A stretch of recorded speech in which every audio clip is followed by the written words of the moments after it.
আসেন ওখানে আসেন।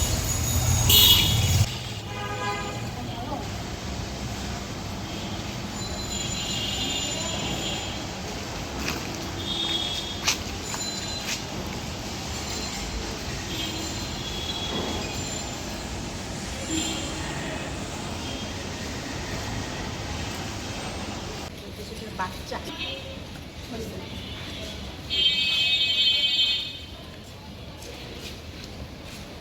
এই কাজটা করতে গিয়ে কখনো কোনো মানে বাধার সম্মুখীন হয়েছেন কিনা?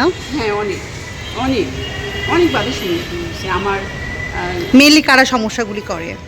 রাস্তার এই যে ধরেন বাড়ির সামনে, যে বাড়ির সামনে আমি কুকুর খাওয়াই দেখে এমনও আছে যে ওই বাড়ির লোকটা প্রতিদিন কুকুরগুলোকে মারতো, যে আপনি কেন খাওয়াচ্ছেন? হ্যাঁ, ওই লোক দাঁড়ায় থাকতো আমার আমার জায়গায়, আমার বিল্ডিংয়ে আমাকে খারাপ কথা বলছে। হ্যাঁ, আপনি পরিবেশ নষ্ট করে দেন, আপনি ইয়ে করেন। কিন্তু আবার এমনও হয়েছে যে আমার খাওয়ানো দেখে আবার কয়েকজন আবার একটু আগ্রহী খাওয়াচ্ছে, খাবার দিয়ে যায়।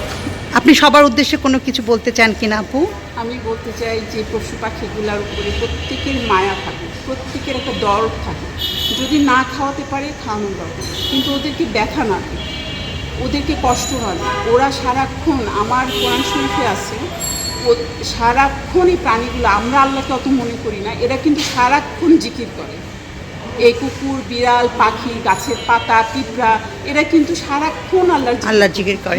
তা আমি যদি ওকে একটু খেতে দিই তাহলে ও তো একটু আরাম পেয়ে তো আল্লাহর জিকিরই করলো, তাই না? এবং খাওয়ানো একটা সৎকা। এরা যে খায়, ওরা আল্লাহকে বলতে থাকে যে আল্লাহ, তোমার এই বান্দা আমাকে খাওয়ালো, তুমি তার রিজিক দাও, তাকে তুমি ভালো রাখো। আপনাকে অনেক ধন্যবাদ আপু। হ্যাঁ, আপনাকে ধন্যবাদ। ঠিক আছে। এবং এগুলা সবাইকে ইন্সপায়ার করবেন, বলবেন।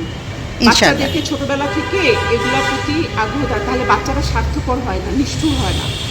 আপনিও ভালো থাকবেন আপু। হ্যাঁ, আল্লাহ হাফেজ। হ্যাঁ। I don't think so. No, no, no, no.